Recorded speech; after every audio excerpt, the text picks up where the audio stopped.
মসজিদে গিয়ে আল্লাহ খুঁজি, খুঁজি না তো অন্তরে কুলবি মোমেনিন আর সে আল্লাহ।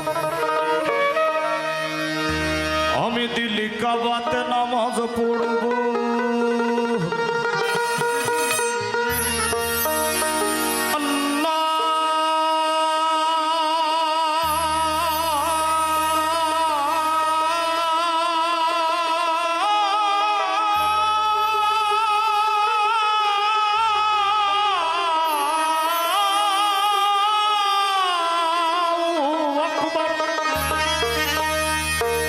আমি মন মন্দিরে পূজা দেব,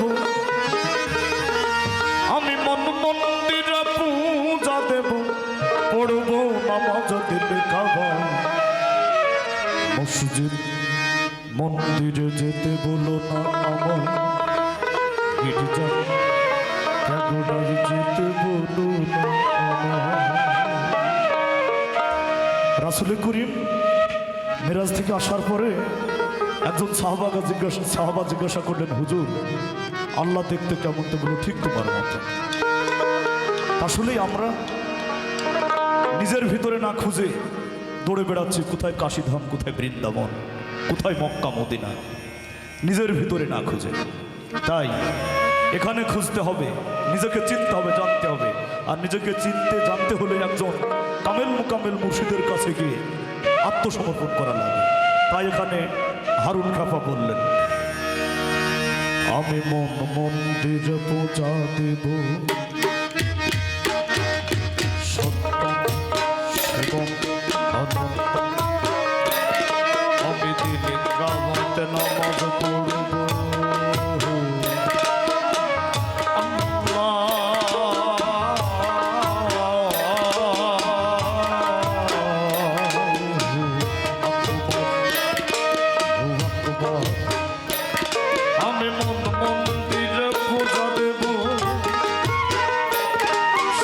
সুন্দর অনন্ত।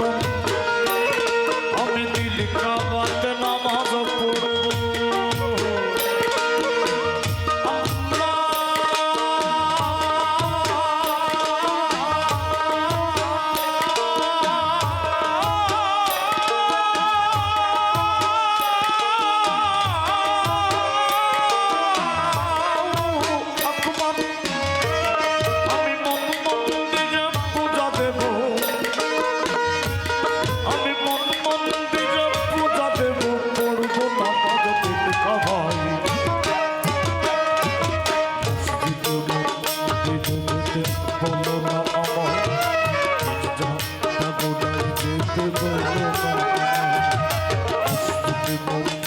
যেতে বলো না আমার, গির্জা ঠাকুরাই যেতে বলো না আমার।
আমার যে গুরু তাকে আমরা গুরু গুরু করি, আবার দেখি আমার গুরু আর একজনকে গুরু গুরু করে, আবার তার গুরুও গুরু গুরু করে। আসলে গুরু গুরুই করে দেখি, আসলে গুরুটা কেটা, এইখানে একটা ব্যাপার আছে বাবা।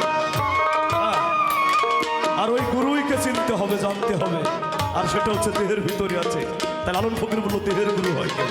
হ্যাঁ, জন্ম দেখি মরণ দেখি তার দেখি না, অদৃশ্য তার প্রেমের বলি আমরা গজনা, জগৎ জুড়ে রক্ত সাগর, জগৎ জুড়ে রক্ত সাগর কাজে পাইতে বয়ে যায়। বলো না আমার গিরিজা ঠাকুরাই যেতে বলো না আমার, যেতে বলো না আমার গিরিজা ঠাকুরাই যেতে বলো না আমার, আমি মন খুঁজে খোঁজা দেব সত্য শিবম অনন্ত, আমি দিদি কাবাতে নামাজ পড়ব।